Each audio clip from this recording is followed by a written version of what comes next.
We will continue with the 14th lecture of this course. Now that we have seen about transfer functions and how to generate these transfer functions and convert time domain functions into Laplace domain and Laplace domain to time domain functions and so on, we are ready to start thinking about controllers and so on. Till now, all the transfer function models that we have developed are either for processes which we model using ordinary differential equations, or for some input profiles which we assume that the input undergoes, and then we convert those input profiles in time domain to Laplace domain. However, what we are going to do is we are going to integrate all of these elements, the process, the inputs to the process, the controller and so on, in Laplace domain. So, we are going to define the controllers in Laplace domain, and then once we have all of this in Laplace domain, I told you before, we do not have to solve differential equations. You are going to see that we will do algebraic manipulations, and then we will be able to get transfer functions between the output and the inputs of interest. You would see that the input of interest in open loop is slightly different from the inputs of interest in closed loop. Nonetheless, the analysis technique pretty much remains the same. So, we are going to just do the same Gs equal to Ns over ds, and then basically use the same Laplace transformation ideas that we have been seeing till now in this course. So, the nice thing about all of this is that once you understand how to get these transfer functions, closed loop transfer functions using algebraic manipulations, then analysis of these closed loop systems, it does not need any other new concept. Whatever concept we have learned in terms of inversion using partial fractions and the initial value theorem and final value theorem are enough for us to be able to understand these closed loop systems. So, in that sense there is really no difference between closed loop and open loop, except that you have to get the correct transfer function to analyze, and the analysis procedure largely remains the same. In the last class, we also saw that there are three different types of controllers that most process industries traditionally use. These are the proportional integral and proportional integral derivative controller. So, we are going to look at how these are integrated into the closed loop transfer. So, let us start and then quickly go through the analysis principles that we have been talking about. So, till now as it stands, we know that if I have an output y, that is going to be a transfer function times u of s and a transfer function times d of s. And this we said comes about because of linearity. The effect of the input and the effect of disturbance can be linearly superposed. So, that is the reason why you have these two terms, and the way this term looks is out of this fact that when you have these linear systems, the effect of u on y would be a convolution integral between a particular function and the input.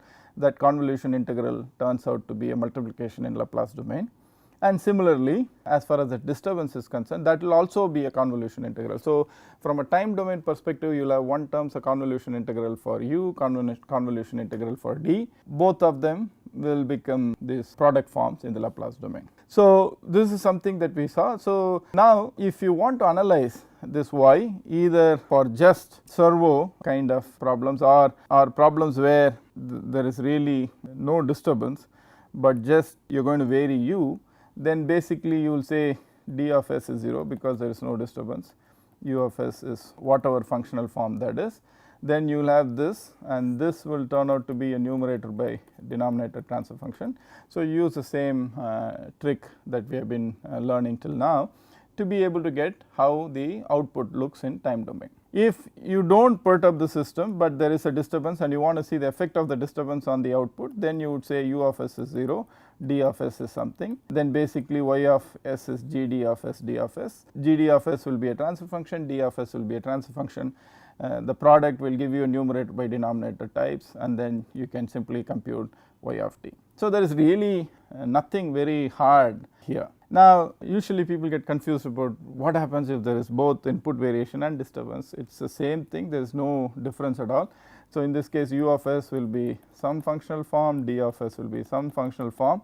So, you put this functional form here, this functional form here, you know these two transfer functions. So, do all the algebraic manipulations, which is what I said you will do when you do Laplace transforms and do control calculations in Laplace domain, and then you will again get some y of s after all of the manipulation is done, some n of s over d of s, then you do the same trick and get y of. So, pretty much once you have this form and you understand what this really means, right, this really means that a physical process which was modeled in time domain has been converted to Laplace domain, and the convolution integral becoming the product is a very important concept which allows you to do all of this. So, you do all these algebraic manipulations, and as long as you get this form, you know how to do the inversion for sure. So, there is no confusion about how you will do this. Now, another view, just so that when I show you the next slide, you will see why I am doing this here. If I were to kind of do a box, right, dotted box of the system, and then say okay, this is my open loop system, which is a dotted box, and then if I look at the inputs that come into the system, there is an input y, there is an input d, and there is an output y of s. So, if I think of this whole thing as an input output block, then basically what we are saying is y is the outcome or the output from this block, and the variables that affect y are u and d, and those are the inputs to the block. So, basically I have to write y as some function of u of s and d of s, and since it is a linear assumption, linearity assumption that we make, you can say that the effect of u of s and the effect of d of s can be added by superposition, and then the effect of u of s is given by this term, effect of d of s is given by this term. So, that is just another view of the same thing, so that you understand how we do this open loop and closed loop. Now, notice that this is completely open loop, there is no controller here, and keep this block in mind when we see the next slide and then understand what is happening. Now, here the block is a little more complicated. There are more details to the block. So, let us first identify the last block that we had, so that we kind of build this closed loop control step by step, so that you understand exactly what is happening here. So, if you look at the block from the previous slide, you will see that is basically this. So, there is no change that has happened to this. This is the block that you have. Now, if you look at this block, you will see u of s is the input to this block, d of s is also an input to this block, and y of s is the output that comes out of this block. So, basically you will say y of s is g p of s u of s plus g d of s d of s, that is the reason why you have plus and plus. So, how do we introduce this feedback into this open loop system is something that we have already described. So, we said the feedback is introduced by computing what is called an error.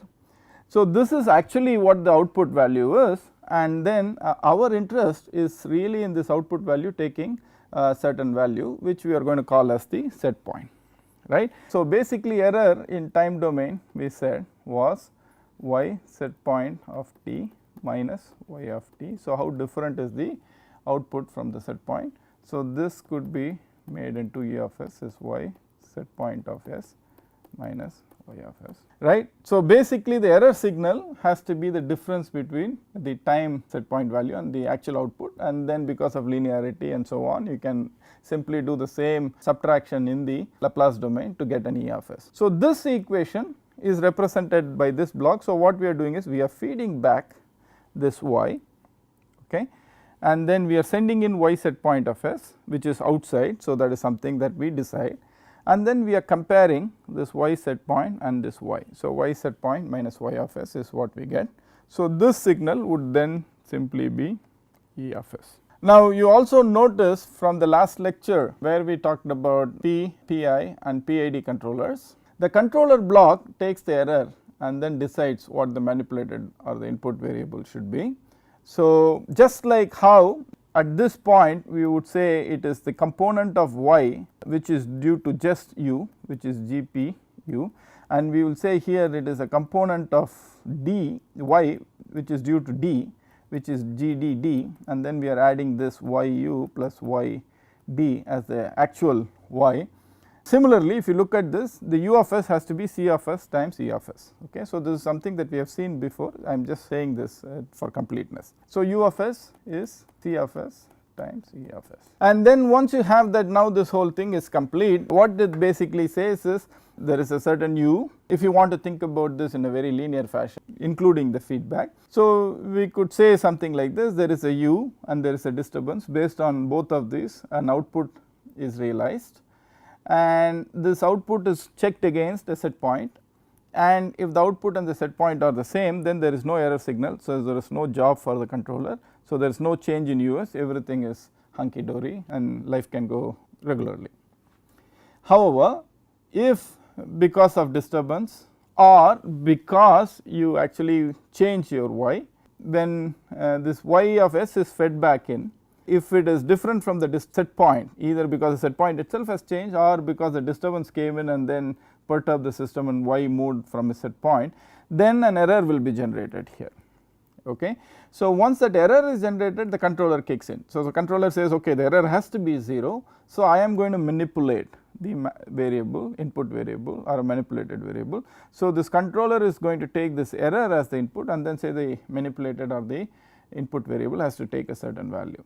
And once it takes a certain value, it is going to be different from the value it was in previously, because of which this is going to change and because of which this is going to change, and I compare this and then see whether the change that I have made in u of s is enough for me to be able to control the system, and that I find by taking a difference, and if the difference is 0, the controller has nothing to do. If the difference is not 0, then something needs to be done. So this is the basic idea of feedback control, nothing more complicated than this. Now because of all of this feedback, let us see what happens if I were to do an overall input output block, just like what I did in the last slide. So basically I have to put an overall input output block, so which I want to only bring in the inputs to this block and the outputs to this block. Now you will see when I put an overall input output block which subsumes the open loop block, then you will see the output still remains to be y of s. However, the two inputs now become d of s and y set point of s. So this is an important thing to note. Okay. So the two inputs have become d of s and y set point of s. Just recall from the last slide what happened. In the last slide we showed that the y of s is sum of two terms, one term is u of for u of s, the other one is d of s. So in other words, the two inputs were u of s, d of s and y of s, but when we do a closed loop control, now the inputs have become d of s remains still as an input, but the u of s input has vanished and I have y SPS. Okay. So we will have to ask this question, what happens to this input? So from a closed loop viewpoint, what we could say is I have to write, just like what we did in the open loop, I have to write this y of s as having two terms, for one for each input. The first term is some transfer function which is yet to be determined, y set point of s, plus another transfer function which is yet to be determined, d of s. Okay. There is no difference between this and the previous block, in the sense that once you put in this overall block and then identify that these are the inputs and this is the output, okay, then basically every time you have this, you have to basically write the output as the effect of all of these inputs, and because of linearity assumption you can write the y or the output as sum of the effects of each of these inputs, and typically each input's effect will come in as a product which is a transfer function by that input transfer function. So that is exactly what we have here. In the open loop, y of s is some transfer function times u of s plus some transfer function times d of s, because u and d were the inputs to this open loop. However, once I close the loop, then the inputs are simply y SPS and d of s. So this is an important thing to notice. So now you might ask, what happened to this u, right, which was there before, now it is vanished. What has happened to this u is not freely changing, it is not a free input like what we had in the previous slide, which was the open loop block diagram. Now what has happened really is that this u of s is now calculated as a part of this closed loop control. So I cannot arbitrarily vary u, right. So if I cannot arbitrarily vary u, then I cannot call it as a real input which can take any value. U of s is actually computed as part of this closed loop, and that is the reason why US cannot be a separate input to Y of S. So, really if you look at this, it all seems to make sense, because what can be varied without any constraint, so to speak, are the inputs, and in this case d of s, which we have anyway no control over, it is a disturbance variable, will keep varying the way it wants. So, I need to figure out the impact of d of s on y of s, and the u of s has been replaced by y set point of s, because what happens here is, in the previous case I could vary u of s independently, but now I have made it serve the interests of y sp of s. So, when I give a set point value, that is what drives what u of s will be calculated as through a controller, because once I give a y set point value that is computed and compared against y, and then I get an error, and that error signal and the controller architecture that I have chosen already decide u of s. Okay. So, the only thing that can vary independently is y set point of s. So, that is what is given here as these two terms, some transfer function times y set point of s plus some transfer function times d of s. So, this is an important concept to remember. Now, we can tie up everything that we have been talking about till now through this slide. Remember, at the beginning of this course I said there are two types of control that we are interested in. One I called as servo control, another one I called as regulatory control or disturbance rejection, and you can see that here. So, in a closed loop, if I want to do servo control, then the basic idea is I am giving some set point profile, okay, which I want to follow. So, I am saying y set point s is something and d of s is 0. So, this would mean servo control, because I am not trying to reject a disturbance, but I am trying to basically follow the set point trajectory or profile that I am interested in. So, this is servo control. Now, regulatory control or disturbance rejection control would mean that I am not trying to change the set point, that is still 0, but this disturbance occurs, and then how does my overall loop change in terms of this disturbance. This is called regulatory or disturbance rejection. So, you see how we started from some words, and then we have gone through a series of mathematical steps to be now able to write the mathematics behind the words that we had at the beginning. Now, again, very simple. If you learned how to analyze transfer functions in general, then the analysis of transfer functions of either open loop or closed loop are the same. They just follow the same procedure. There is nothing great in analyzing closed loop transfer functions over open loop transfer functions. So, if this is the case, then you will have this transfer function here. Once we determine what this block is, then y of s will be this block times y set point of s, which is some profile we are giving. So, we can find the Laplace transform of this. Then we will basically write that as ns over ds, do the partial fraction, do the inversion, same procedure. Now, if this is the case, if that is the case, it is again the same thing. You have d of s is a particular functional form, you have the block that you have there, and once you determine what this block is, then again y of s is this times d of s, do the ns over ds, do the partial fractions, do the inversion. Okay. So, there is really nothing that is different that is going on here. Now, if there is both servo and disturbance rejection at the same time, there is conceptually nothing complicated. All you need to do is you give this profile exactly, you give profile for disturbance that you want to analyze, do this transfer function times this multiplication, this times this multiplication, add them up, do the algebra, get it in the ns over ds form, and once you get it in the ns over ds form, do partial fractions inversion. Okay. So, basically once we get these blocks, that is our key aim, right. Once we get these blocks, all of these are straightforward. You have all the mathematical machinery that you need to be able to understand, analyze, and so on. Okay. So, the only question that remains is how are we going to derive these blocks, and you will see that it is a very simple derivation. And the reason why it becomes very simple is because we are going to simply do algebraic manipulations, nothing else, right. So, it is going to be a very simple algebraic manipulation to do this, and that is the power of using Laplace transforms in control. So, let us do this derivation. Let us first look at each of these and then see how this calculation flows. So, we will start from the left. So, the first block is this. Okay. So, what is the calculation that this block is doing? So, it is comparing y set point of s and y of s, and it is giving an output. Let us call this output as error.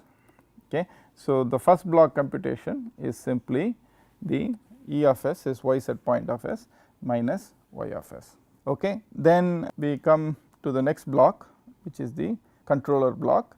So, controller block gets as input E of s and the output is U of s. So, U of s is C of s times E of s. Okay. So, this is the second block computation that we do. Now, the third block, what we are going to do is we are going to do our original open loop block. This, the whole thing I am going to call it as a third block, and if you write the equation for this third block, you will quite easily see that y of s is g p of s times u of s plus g d of s times d of s. Okay. So, these are the three blocks, that is all you need. Okay. So, once you do these computations, then it is reasonably straightforward to do the algebra after that to find the other two blocks that we saw in the previous slide.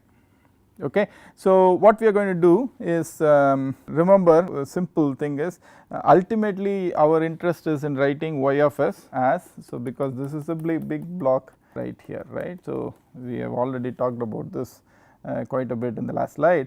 So, our interest is in writing y of s as some block times y set point of s plus some block times d of s. Okay, because these are the two real inputs. U of s has become a part of the computation in this case, and y of s is the output. So, when we look at this equation, we find that we want to get to this form, but here we have u of s and d of s. So, what we are going to do is we are going to do u of s in terms of y sp of s. So, the way you do that is u of s is c of times e of s, but e of s is simply y set point s minus y of s. So, I am going to replace this u of s by c of s y set point s minus y of s, very simple. So, u is controller transfer function times error, however, the error is y set point minus y. So, that is what we are writing here, and I substitute this back here. Okay. So, g p of s which is there and u of s which is this, and the second term remains the same. Now, if you notice, this is where the beauty of Laplace transform is. I am just going to do algebraic manipulations. If you notice that there is a y of s here and a y of s here, so I simply take the y of s term to the other side. So, this is y of s plus g p c s y of s. So, this is 1 plus g p c s y of s you have on the left hand side. Now, this term is left behind here, which is g p c of s y set point of s, and this term is left behind g d d of s. Now, collect all of this and then bring it to the other side, you will get y of s is g p of s c of s divided by 1 plus g p of s c of s y set point of s plus g d of s divided by 1 plus g p c. Okay. Now, notice this is one block here and this is the other block here. So, this is how you derive the closed loop transfer functions, very simple, right, just simple algebra that we are doing here. So, the open loop transfer function where y is a function of d of s and u of s has been converted to a closed loop transfer function where y is a function of d of s and y set point of s. Now, notice some nice interpretations that you can have. If you have, for example, disturbance that is affecting an input, so y of s is g p u plus this I am writing in open loop. Okay. Now, if I want to control the effect of this disturbance, right, or control or change the way y behaves to this disturbance, I have no control here, right, because this I have no control over, and g d of s is a transfer function which is actually defined by the process itself, right. So, I have really no control over what I can do here. However, what we really are interested in is somehow reducing the effect of the disturbance on the output. Okay. So, if I want to reduce the disturbance effect of the disturbance on the output, somehow I have to modify this transfer function that affects my output. There are really only two ways of doing it. One is actually you go and redesign your process and then say I am going to add something here, I am going to add some active element, passive element, whatever that is, and then you say the new process I model, and when I model that new process, then I get a new g of d, and then I can see whether this G of D is better in terms of how the output reacts to disturbances. So, that is one way of doing it, that is actually redesigning the process so that it is inherently more controllable and so on. Feedback control takes a slightly different approach. What it says is I am going to feedback the error and then I am going to manipulate something. So, I am going to add again it is equivalent to redesign, I am adding some other elements to the process, but the element that I am adding is the feedback control. And once I add this feedback control, now I want to see when I see the effect of this disturbance on the output in closed loop, is there some leverage for me, is there something that I can change so that I can shape or modify this GD of S. And if you notice, by doing feedback, you look at this equation now, very interesting, y of S, the effect of the disturbance on y in closed loop is different from the effect of disturbance on y in the open loop. Here I had no control, here now I have introduced this C of S. Okay. Notice I cannot still do anything with GP of S because GP of S is process related, I cannot change it by control. However, this is completely something that I can give any value for, okay, because this is something I am going to define, right. So, since I am going to define this, now I have got a hook onto the transfer function which says how the disturbance is going to affect the y. So, since I have a hook on the transfer function, now I can do whatever I want to see how much I can minimize the effect of the disturbance on the output. So, that is the critical idea, key idea of feedback control. Okay. Similarly, if I want to control or have an effect on how the set point changes here. So, there is no equivalent here, okay, it is because there is no set point here at all. But when I talk about closed loop transfer function, basically what this says, I can manipulate or shape or modify this transfer function, then I can actually have some control over how y varies as a function of set point. Okay. So, I assume that this notion is clear and how a very simple idea of feedback control allows us to have a hook on both the effect of y set point on y and D on y and how we can shape or modify these. Now, just one last concept for this slide so that we understand the whole idea before getting buried into the calculations. I just want to make sure that the major thematic ideas are clear right at this point. Now, if you notice and then say, okay, let me understand what is the ideal transfer functions that I would like to have for each of these blocks. Okay. So, forget all of this Laplace domain, forget all this transfer function and so on, just say that I have this block and this block here, what is the best value for this block. Okay. It is a time function, it is in Laplace domain, all of that is true, but just conceptually for us to understand, we will say just pick a number and then say what number would be good for this block. Now, first let us look at disturbance. So, what is the idea of disturbance rejection? What we want to say is, if I am at my set point value and nothing else has changed, okay, I am not deliberately changing the set point. If there is a disturbance that occurs, then basically what I want to say is my y should not change, okay, y should be at its steady value, right. And since I have written y already in the deviation variable form, it is already at its steady state. So, what we really want is whenever there is a disturbance that affects the process, okay, I do not want my y to change at all and the steady state value of y is 0 because we have written it in deviation variable form, which we discussed right at the beginning. So, if that is the case, then what you want is this block should have value as close to 0 as possible, because if it is 0, irrespective of whatever happens to D of S, y of S will be 0. That means it is at its steady state at all times. Okay. So, this is the best value for this transfer function. Now, if you make similar arguments for the other block, then you will say, look, what is the idea of control itself? The idea of control is y should be equal to y set point, right. So, that is the idea of control. Set point is a desire for us that the output should follow. So, if y should be equal to y set point, then the ideal value for this is 1. So, in fact, if I can design a system where this is always 1, this is always 0, that is a perfect system, because the minute I give you a set point change, y immediately becomes set point value, irrespective of whatever disturbance that is there. Okay. So, this is the ideal case, but in reality you never get this. So, just to project back, because we are going to use this in stability and when we do tuning of controllers, to project this back, if we look at this and then say I have no control over GP in the first block, and similarly I have no control over GD and GP in the first block.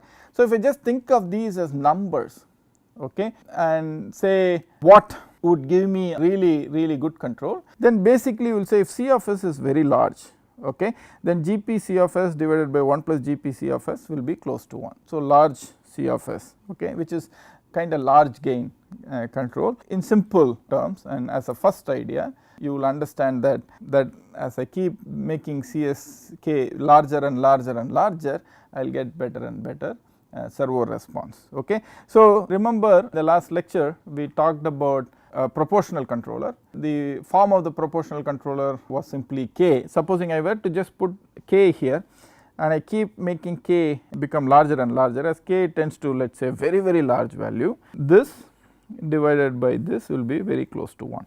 Okay. So, from a proportional controller viewpoint, larger and larger gains give you better and better results, just purely from the simple analysis. Let us see whether that has something, that is something which is consistent with what we want for the second block, or is there a trade off, it is inconsistent with what we want for the second block, is something that we can see. So, it could happen that larger K makes this 1, whereas larger K takes this away from 0, it is possible, but let us just check what happens here. Now, when I come here, if I make this K larger and larger here, luckily for me that this also becomes smaller and smaller, because this is fixed, and I am starting to divide by a larger and larger number in the denominator. So, this will go close to 0. So, looks like if just think about a proportional gain, as long as I keep increasing the gain, it looks like it will serve both my servo ambitions and my regulatory control ambitions, which is a nice thing. If there were a trade off, then I had to really worry about that also, but right now it simply says the performance keeps increasing as I keep increasing the gain. Clearly you will not increase the gain arbitrarily. There are several reasons why you would not do that. Number one, it might it might lead to physically unrealistic expectations for control moves in terms of the change that I can effect in an input variable or a manipulated variable, or a rate of change that I can effect in an input or a manipulated variable. That is really a physical constraint and that cannot be violated. So, that is one thing that can limit. The other one, which is more subtle and inherent to the way these systems work, is that at some point you will see that you can make your system unstable. So, you might take a stable system and in pursuit of excellent performance you might make the system unstable. So, these are reasons why you cannot arbitrarily increase this value, and we will see these things as we go forward, and these form the basis for really how we are going to tune controllers and so on. So, another way to write the same result, the algebra, is a standard rule that is given. I am just adding this here for the sake of completeness. In general, you can always do this algebra, it is very simple. You can, whenever you are in doubt, you do not have to follow any of these rules, you simply do the algebra and you will get your result. Typically, if there is a feedback loop like this, what this rule says is, if I want to find the transfer function between a particular input and any output in a feedback loop. So, all I do is I go from here to here in a forward path, and then I put all the transfer functions on the numerator, and then the denominator is 1 plus all the functions or the blocks in the feedback loop. So, that is what this rule is. So, let us apply this rule for the transfer function between y of s and d of s. So, if I start from d of s, which is the input, and go to y of s, I encounter gd, which is in the numerator, and if I multiply all the blocks in the feedback loop, then that is simply Cp and Cs, Gp and Cs, sorry, and then add 1 to that, that is in the denominator. So, the transfer function between d of s and y of s in the closed loop is the following. Let us try and see whether the same rule works for y set point and y of s. So, if I go from y set point to y of s, I encounter two transfer functions Gp of s and C of s, that is in the numerator, and the denominator is the same as this. Okay. And you see that this is consistent with what we have seen before. Okay. Now, you can flesh this out a little more. So, instead of just having C and Gp, so this is also something that is seen in control textbooks. So, I am just mentioning this for the sake of completeness. Typically, you might say this is actually a process transfer function, but if we go forward with these lectures, you will see that control is always affected using control valves, and you cannot assume the control valves act instantaneously. That is, you cannot assume the control valve transfer function is basically 1. So, you might explicitly say this is the valve transfer function. So, basically what it says is there is an error that comes out. The computation that is done from the controller goes to the valve, and the valve has to move before the manipulated variable value changes. So, that effect is brought by this transfer function. And on the flip side, you might have some measurement, so which will be measured by some device. So, let us say it is temperature. I am just saying I give you set point and temperature minus temperature set point. But if I measure a certain temperature, I might not be able to immediately measure it. There might be a slight time lag, there might be a slight bias between what is measured and what the truth is. All of that is modeled using this transfer function for the sensor or the measurement device, which is h of s. So, this is called the measurement transfer function and the valve transfer function. So, this will make the loop a little more realistic, but you can basically use the same ideas. There is nothing that changes in any of this once you understand this ns over ds and partial fractions and inversion. So, we use the rule that we talked about in the last slide. So, if I want to find the transfer function between d and y, basically first I do the denominator, which is 1 plus the multiplication of all the blocks in the feedback loop, which is 1 plus Cs, Gvs, Gps, h of s. And when I go from ds to y of s, the only block I encounter is gd of s. So, I put it in the numerator. Now, when I look at the transfer function between y set point and y, then the blocks that I encounter along the way are Cs, Gv of s, Gp of s. So, all these 3 blocks that I encounter. So, I put them in the numerator and the denominator is the same as this. Okay. So, this is a very simple idea of doing the same thing when you have more blocks. You do not have to particularly worry about any of this create any unnecessary problems. Okay. Now, once you have this, once you have all of these transfer functions, then you can do the same thing. If you want to just study the effect of disturbance and disturbance rejection, just set y set point s is 0, and then whatever disturbance profile you want to study the effect for, then simply use that d of s, and then you will get the ns over ds formula. Now, if you want to find how your controller will do when you give a step set point or a ramp like this or some sinusoidal, correspondingly find the y set point and then compute y of s, and then do the partial fractions, compute y of t, then you will see from this time profile how we get the corresponding time profile for y. Now, notice how beautifully the Laplace transforms helps us do all of this, because I am drawing here time profiles, right. The notion is the minute I draw the time profiles here, I can correspondingly get the y set point or disturbance profiles in Laplace transform, and once I get that in Laplace transform, once I put all of this into picture, I will get y of s in Laplace transform, and once I get y of s in Laplace transform, I simply do a inversion to get y of t. So, I go from here. So, you might say my y set point is like this, but my y does not follow it immediately, but maybe a lag and so on. So, all of this you can actually quite easily study using these block manipulations. Okay. So, this is an important lecture where I transition from open loop to closed loop, showed you that 2 of the important ideas that we have been talking about for a while now, which is that these Laplace transforms will make all the computations algebraic.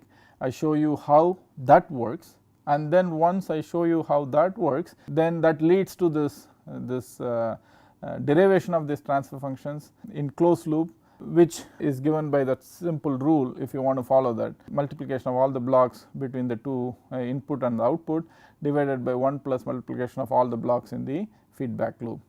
You can use that, or you can simply rederive these cases quite easily by simple algebraic equations and get your output of interest in terms of the real inputs that affect the output. And once you do that, then it is standard, find the transfer function and then simply invert it. Okay. So, now that we have set the stage for how to analyze closed loop transfer functions, in the next lecture I will actually take PI controllers and their forms and put that into these blocks, take a particular transfer function and then see how all of this comes together, and that will also help me explain to you what are the advantages and disadvantages of P controller and what are the advantages and disadvantages of PI controller and PID controller.